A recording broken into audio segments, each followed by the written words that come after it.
Yes, sir. Yes, sir. Hey, boss. No me pepe. In fact, if you are only want to be in so new building in Mre, Ediaco, into by 2:30 near CID headquarters, into 3 o'clock. Na Eko shia penny for. The money yes a fair set, your BBR, your share point, say Eko. Your name lawyers and a call. Into your see for ma, your num a sail before your car. Yeah, simple BBR to the ABC. Main gates and CID for headquarters and him who quieted a hona. From here, cast there 9 was a new. Nay, a cheat your name baby, my blocky baby, I say.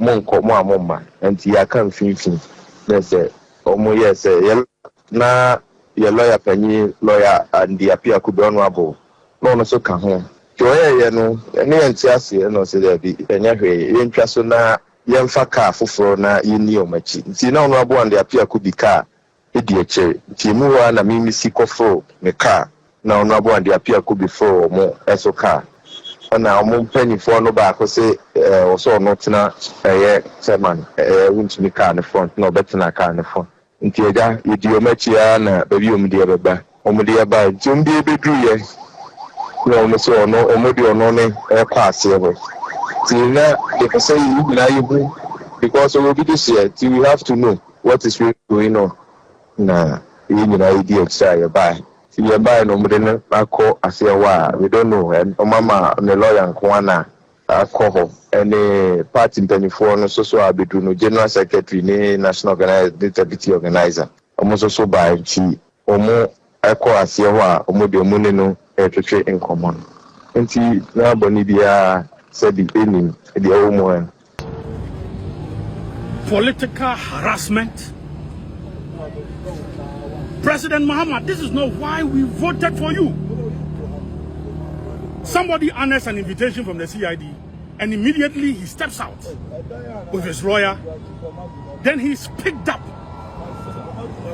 in such a Rambo style.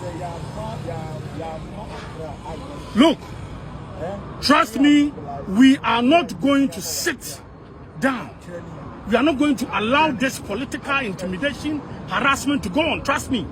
In the coming days, you hear from us. What are you going to do now? In the coming days, you will hear from us. The voice of the people is the you voice will hear of from God. us. But are you going the fact that you have no, Why you see, if you them? have an overwhelming endorsement from the people, it doesn't mean you need to harass the people. What kind of life is that? It doesn't mean you have to harass the people. You invite somebody, the person honors the invitation, and then right afterwards, just at the premises, Rambo started. he's picked up as if he's a common thief. We have said that yes, we want to cooperate lawfully with any form of investigation. We have said it time and down number that we are going to cooperate. But for the government to subject people to such political harassment, intimidation, we are not going to allow it.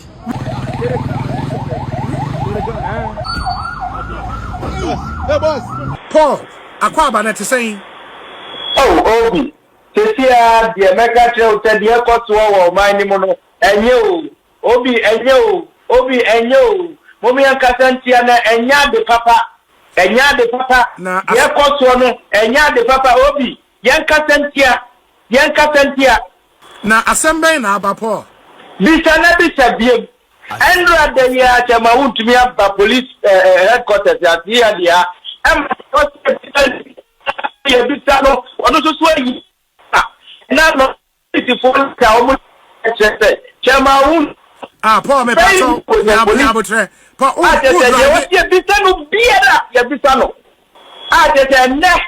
to report 3 p.m. Our police CID handling the whole better. What by 5 minutes? What do what yard one say? I'm not giving you more than check more. You don't know about a EOCO headquarters house. Anana ojina no mutime mu anesano. Me see okot ya de wa ente wo ba CID ho da. Wo okot ya de ko no a. Ya muwa no acheka mu a. Me nua ya de na ba ya trend say EOCO headquarters ha. Enti uwo EOCO hobi. Tete me gina ni mu a. na eno no na the lawyer kan ho ana the lawyer o kan ho aya and the apia kubi ya ma na sign kura free wa omde ni wura omo dem into our EOCO ho and the lawyer nka ho.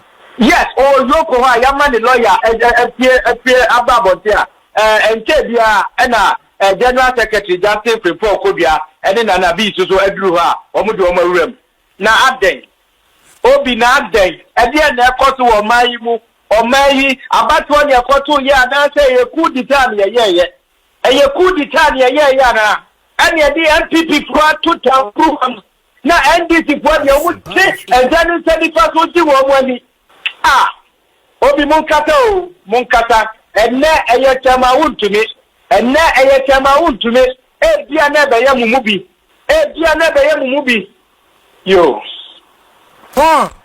Nilia na se we no mati ade kronti a ombe moa ne sa no munima de kronti obi aka bi piante obi awo edi do wo inside no animu no ene wo ye omo betimi ade akata no ma obie ba ye timi atibi obie ni mo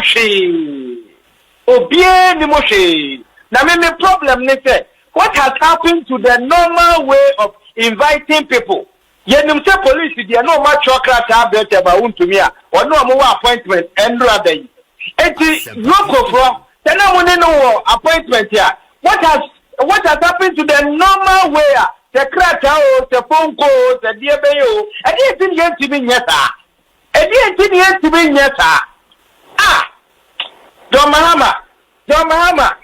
Mahama yo enti sisi ano na chese EOCO de anya de a wubetimi afiri wo sa wotwen me den mafria ya chi de Ashanti regional chairman of MPP obi be ye den mafri ha papa wonye board member da onye CEO da wonye ene minister da eti pepa na NDC for FP ni ho eti obi de mi bi tane eti ye ni hu kwan si ye adwuma wo mai mu ana eti we politics a ensese we ye adwuma lawyer Abbas we hu sem na ekoto nya botre lawyer we hu sem na ekoto ya na katentia lawyer Abbas obi tie me Paul lawyer Abbas Nuruddin say sa kasa se Wontumi nye aban adwuma da onye minister da onye board member da no jaika na eno na nya asem e wonyina so obi awo mrem men kasa sa bio na obi ya to mai mu ministry appointment when ya diama better than tribute yako meso board board members ya ba ya no uhu within the 8 years no uhu set about Wontumi no ya board member me pa to see opposition ben and ya de ma better than tribute yako. That is where my argument is. Yeah, but say no when you see you and was also your communication director ma NDC enti one separate party no from abino one the NDC no ko wuru abanyum and one de ya de omo pe enti obetuma kakata we atreye obetimi akata we atreye jani a hand time kata any hand time kata and let to me aba emo dibi asio enti obekase ya atreye.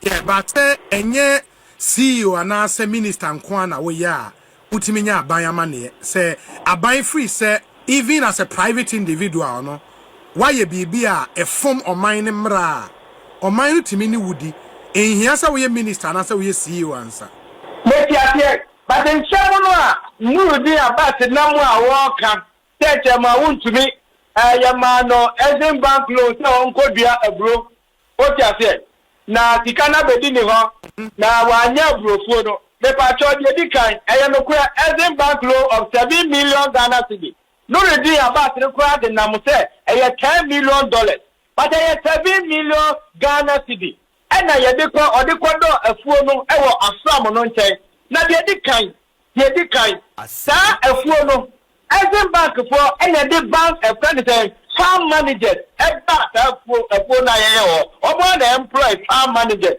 eba ho etitana afuo no enye no krete ho a eye den na Exim Bank for efa farm manager na wo mutua nika o tiate. Number 2 afuo no ye insurance ema afuo no It is a phone crown and yeah. The insurance can take care of a phone. Number 3, Yama Chama Wontumi at the Najapadia every year as collateral. And the DC Jessica ano. It is when Timmy Cran Jessica no and after a phone crown yeah. Here Timmy for Najapadia no and the taker. Media message there the regional chairman of NDC. Nana Kwesi said, Chairman Wontumi, yet the chairman will do a Santa reading. And this alone, Emmanuel, one also apply to a bank. Nay, I say, yes, got on for the Japanese man. The mere yeta, and mere yeta, and mere yeta, and mere yeta, and you are tight, and you are tight, and you are deep breath, and you are petty at the chairman to me from. Now, Yamia, Yamia, what Yati, or Becca chairman to me at the mamma.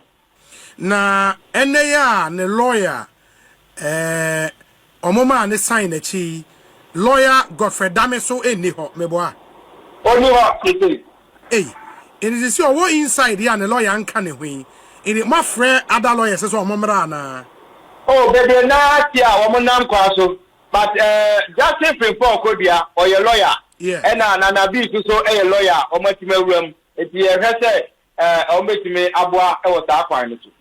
Oh, Arewo Obi. On the Wuka O. Arewo. Or may you acquire the MPP for first of the Arewo Obi. Arewo. Enti, how was the arrest not done? Mupia free CID headquarters, honor. Wapia! Almost tells in this one. No, piano Kotakabu and Yadineko. Have you said, Omobana Nebekasa, I said. Ye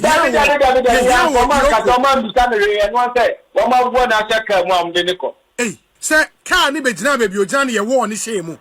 And I said, Omufa, tell you, my dear son, or ever be. Auntie Mupia and no more on the share can. Oh, Obi, Areho, or Maya, Ghana, baby, I have a democracy I get two more. Obia nim the rule of law be ye adwuma ebi mu tietia so NDC for tietia so John Mohammed tietia so enya de papa oh my na say bibia ni a ye bese ababe right obi mu free mu studio na mo maboaye mu free studio mo maboaye na de ekoso onye medamase na my green light keke na try mu so bunya be man che what kind of life is that we have to take over this place. Just serious demonstration. 10 days. What's a Sunday? They be an say about that. And then Ghana near Munko Mudiaka. Then I drop a cabia. We are going to what's happening right now? Well, as you are aware, Chairman Wontumi was invited by the police CID report at 3 p.m. So after the engagements, we felt and we all thought that he could go home. So on his way going to the house, his car was crossed by about 4 pickups with heavily armed men in the bandit car. And initially we didn't know where they were taking him until one of the guys that was with Chairman Wontumi made the point that they are taking him to EOCO. So we came to EOCO to ascertain what really the issue or issues are. Only for them to tell us that they are still doing their own investigation, and when they are ready, they will communicate to us. So we are just waiting to hear from them as to what their next line of action. So that is why we are here. So they have said that we should give them some time, and they will get back to us. So we are just hanging around to see what will happen next. Is the time going to be today, or you think from the look of it, you think it's not going to be? Well, we are politicians. When these things happen, your guess is as good as mine. At least it's almost 5 o'clock. As you can see, they have closed. Some of their staff are going home, and it's still being held there. So, and I don't know which people are going to do the investigation or trying to put things together when it's after 5. If the intention is to keep him throughout the night, well, so be it. We are politicians, we understand. But if that's how they want to deal with citizens of this country because their government is in power, well, fine. But at the end of the day, Wontumi is a strong person. He's a very strong guy, and I know whatever decision or whatever frustration they want to put him into. He will survive. We will